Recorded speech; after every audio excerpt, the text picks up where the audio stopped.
पिछली बार हमने बात किया था ऊर्ध्वाधर सम्मुख कोणों के युग्म के बारे में। तो आज हमारा न्यू टॉपिक है, वो क्या है? वो है हमारा त्रिअक्षैदी रेखा, जो कि आप वहाँ स्क्रीन पे देख पा रहे होंगे, वो वाला येलो वाला। ठीक, तो इसके पहले हमारे लिए जानना जरूरी है कि देखो पहले हम क्या पढ़ चुके हैं। ये कोई एक रेखा है, इस पे एक रेखा ऐसे कट कर रही है, तो यहाँ बीच में क्या होता है, ये प्रतिच्छेदी बिंदु हो जाती है। और ये जो काली वाली रेखा होगी वो होगी प्रतिच्छेदी रेखा, या तो फिर ये लाल वाली रेखा होगी वो भी प्रतिच्छेदी रेखा हो गया, या तो ये इसको काट रही है तो ये इसको काट रहा है, दोनों एक दूसरे को काट रहे हैं ना, तो दोनों प्रतिच्छेदी रेखा हो जाएंगे।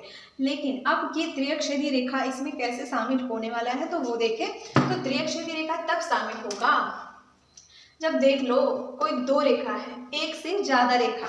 यहाँ पे हम लोग तीन रेखा भी कर सकते हैं, एक से ज्यादा तो तीन रेखा भी हम ले सकते हैं। ठीक, अगर एक से ज्यादा रेखाओं को कोई एक रेखा ऐसे करके ऐसे काट देती है, ठीक ऐसे काट देती है, तो ये हो जाता है हमारा त्रिअक्षैदी रेखा। कौन? ये जो हमारा काटने वाला है ना, ये वाला पॉइंट, ये है त्रिअक्षैदी रेखा। जैसे कि ये तो छोटा है तो मैं दो के लिए दिखा रही हूँ।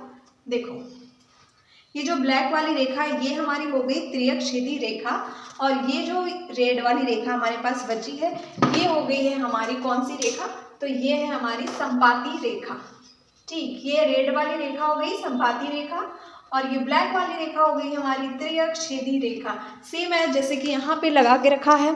तो ये येलो वाला जो हो गया दोनों रेखा, ये हमारा हो गया कौन सा? संपाती रेखा, और ये जो रेड वाली रेखा है हमारी ये हो गई हमारी त्रिअक्षैदी रेखा। तो इससे देखो भाई, अब कोण पे हम लोग बात कर रहे हैं, तो रेखाओं के बीच में क्या है? कोण बनती है। ठीक, दो रेखा जब एक दूसरे को इंटरसेक्ट करती है तो कोण बनती है। तो सिंपल सा बात है कि कोण यहाँ भी बन रहा है, कोण यहाँ बन रहा है, कोण यहाँ भी बन रहा है, कोण यहाँ, मतलब टोटल 8 कोण बन रहे हैं। और ये 8 कोण बन कौन कौन से रहे हैं और कहाँ कहाँ पे बन रहे हैं, अब इसको चलिए देख ले। तो एक कोण तो हमारा सबसे पहले, चलो भाई यहाँ बन रहा है एक कोण। ठीक, दूसरा कोण हमारा बन रहा है यहाँ पे, फिर तीसरा कोण कहाँ बन रहा है? यहाँ बन रहा है। ठीक, यहाँ पे एक कोण बन रहा है ना, फिर यहाँ पे एक हमारा चौथा कोण जो है सो कि बन रहा है, और इसमें पांचवा कोण, चलो यहाँ मान लिया कि यहाँ वाला जो कोण है वो पांचवा है, ये कोण हमारा हो गया कौन सा? छठा। और दो कोण और बचे हुए हमारे, यहाँ पे कोण बचे हुए सातवें, और यहाँ पे हमारा कोण हो गया आठवां। एक यहाँ पे कहाँ गया? गिर गया। चलो ये हो गया हमारा कोण टोटल।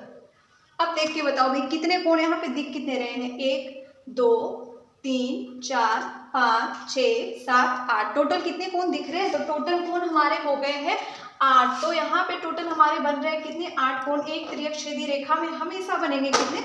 तो 8 कोण बनेंगे। साथ में आपको एक चीज और मैं बताती चलो कि यहाँ पे देख लो, मैंने क्या बोला, एक सीधी सी जो रेखा होती है उस पर 180 डिग्री, मतलब ये टोटल 180, ये 180, ये 180 और ये 180, दोनों कोण का योग 180, इन दोनों का योग 180, इन दोनों का योग 180, और इन दोनों का योग होगा 180 डिग्री।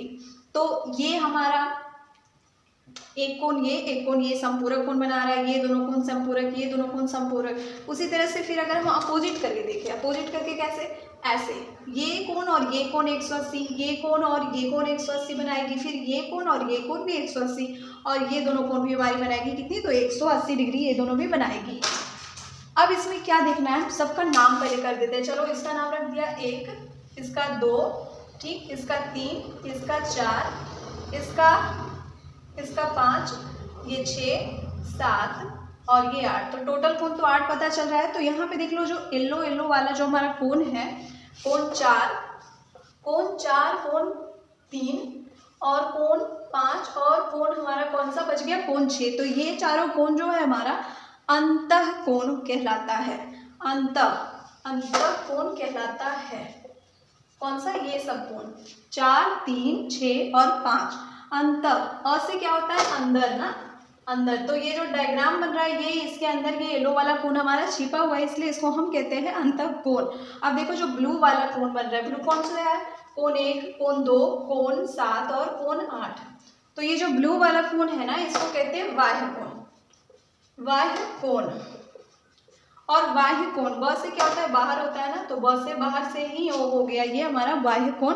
तो इस तरह से याद करने के लिए कितना अच्छा हो गया। तो कोण 1, कोण 2, कोण 8 और कोण 7 हमारा बाह्य कोण, कोण 4, कोण 3, कोण 6 और कोण 5 हमारा हो गया अंतःकोण। अब इसमें देखते हैं कि युग्म है तो इसका कुछ प्रभाव पड़ता है हमारे, जैसे कि रैखिक युग्म में हम देखते हैं वैसे ही करके अगर हम देखें तो चलो देखें कौन सा कोण किस कोण के बराबर होगा, ये हमारे लिए इम्पोर्टेंट है। तो देखो अब यहाँ जो एक आता है हमारा संगत कोण युग्म, संगत कोण युग्म, जैसे कि हमने प्रूफ किया था ना ऊर्ध्वाधर समूह कोणों को, वैसे करके हम इसको भी प्रूफ कर सकते हैं।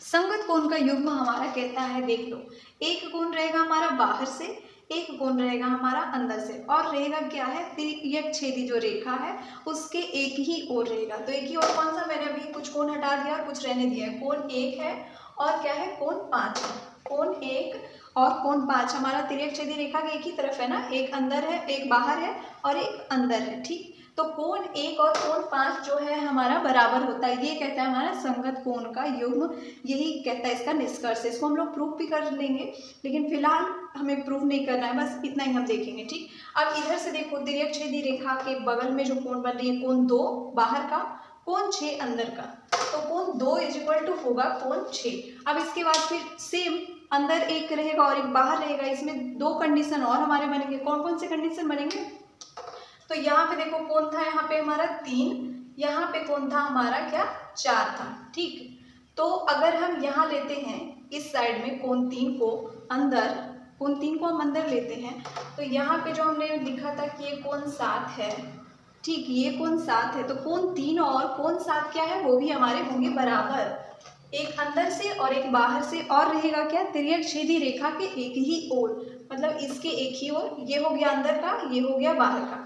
फिर एक और कंडीशन हमारा बनेगा यहाँ पे जो कि हमारा है कोण 8, तो क्या कंडीशन बनेगा, ये कोण बाहर का रहेगा, ठीक, और कोण 4 हमारा रहेगा अंदर से, और तिर्यक छेदी रेखा के एक ही ओर, संगत बोलता है एक ही ओर रहना चाहिए और एक अंदर रहेगा और एक बाहर, तो कोण 4 बराबर हो जाएगा किसके, कोण 8 के बराबर। तो ये संगत कोण युग्म का जो है यही हमारा निष्कर्ष है। और अब इसको जल्दी से डिनोट करते हुए हम बढ़ते हैं एकांतर कोण युग्म के ओर।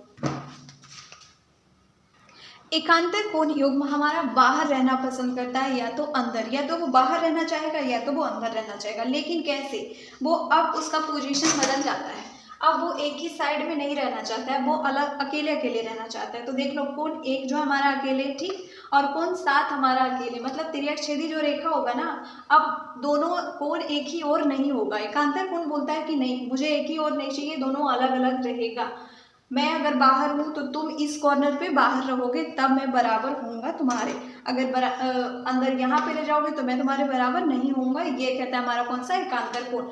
एक कोण 1 हमारा बाहर है, कोण 7 हमारा बाहर है, कोण 1 जो है हमारा वो कोण 7 के बिल्कुल सम्मुख बैठा हुआ है, मतलब तिरछे में बैठा हुआ है ना, इस साइड तो कोण 7 है नहीं, कोण 7 है हमारा इस साइड, मतलब ऐसे इसका फासला होगा, तो ये कोण 1 और कोण 7 हमारा हो जाएगा बराबर, बिल्कुल सेम। अब अगर हम यहाँ से निकाल के कोण 2 के पास इसको लगा दें, ठीक, कोण 2 और कोण 8 अब यहाँ पे मैच कर जाएगा, कौन सा, कोण 2 हो गया बाहर, कोण 8 हमारा हो गया बाहर, और दोनों एक दूसरे के अपोजिट में है, तो कोण 2 और कोण 8 हो जाएगा हमारा क्या है बराबर। फिर सेम, अब बाहर का तो मामला खत्म हो गया है, अब मामला हमारा बचेगा अंदर की ओर का। तो अगर हम चलो कोण 4 को लेके चलते हैं कि ये कोण 4 है, तो बताओ इसके लिए कौन सा होगा, कोण 4 हमारा अंदर का कोण है, अंतः कोण है, तो या तो उसको बाहर चाहिए, बाहर है तो सब बाहर ही रहेंगे, अंदर है तो सब अंदर रहने चाहिए।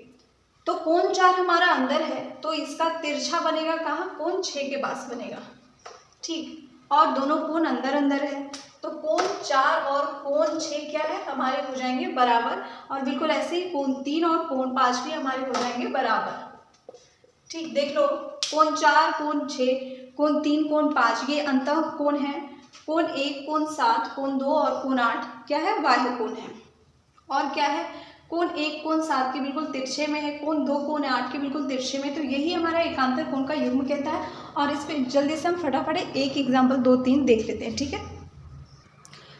उदाहरण है हमारा कि अगर ये कोण हमारा 65 डिग्री का है, तो बताओ भाई ये कोण कितने डिग्री का होगा, तो अंतः एकांत कोण से हम बता देंगे कि ये दोनों कोण भाई अंदर में है और दोनों एक दूसरे के तिरछे हैं, तो ये कोण भी हमारा क्या हो जाएगा 65 डिग्री का हो जाएगा। और बताओ आपसे एक चीज और पूछा जा रहा है, बोला बन जा रहा है कि यहाँ पे बताओ कि ये कितने डिग्री का कोण होगा। तो अब देख लो संगत कोण क्या बोलता है कि एक अंदर रहेगा एक बाहर रहेगा, और क्या है दोनों एक ही ओर रहेंगे, तो भाई मैं बराबर हो जाऊंगा। तो ये अंदर है, ये बाहर है और एक ही ओर है, ठीक। तो ये कोण कितने का हो जाएगा, तो ये भी कोण हमारा 65 डिग्री का हो जाएगा। आप बताओ ऊर्ध्वाधर सम्मुख कोण का यूज करके आप इसका वैल्यू पता कर सकते हो कि ये कितने डिग्री का होगा। ऊर्ध्वाधर सम्मुख कोण क्या बोलता है कि ऐसे जो है दो कोण का योग कितना होना चाहिए, सॉरी ऊर्ध्वाधर सम्मुख कोण से तो ये दोनों बराबर हो रहे हैं, रैखिक युग्म से जिसको हम संपूरक कोण बोलते हैं। संपूरक कोण क्या बोलता है, दो कोणों का योग होता है हमारा 180 डिग्री। तो अब बताओ ये 65 डिग्री है तो ये कितने डिग्री का हो जाएगा, तो हमें करना क्या है 180 डिग्री माइनस करना है केवल 65 डिग्री। तो हमें जल्दी से पता चल जाएगा कि ये कोण हमारा कितने डिग्री का होगा। और ये हो गया कितना 115 डिग्री। अब देखो ऊर्ध्वाधर सम्मुख कोण का यूज करके आप इसका वैल्यू पता कर सकते हो।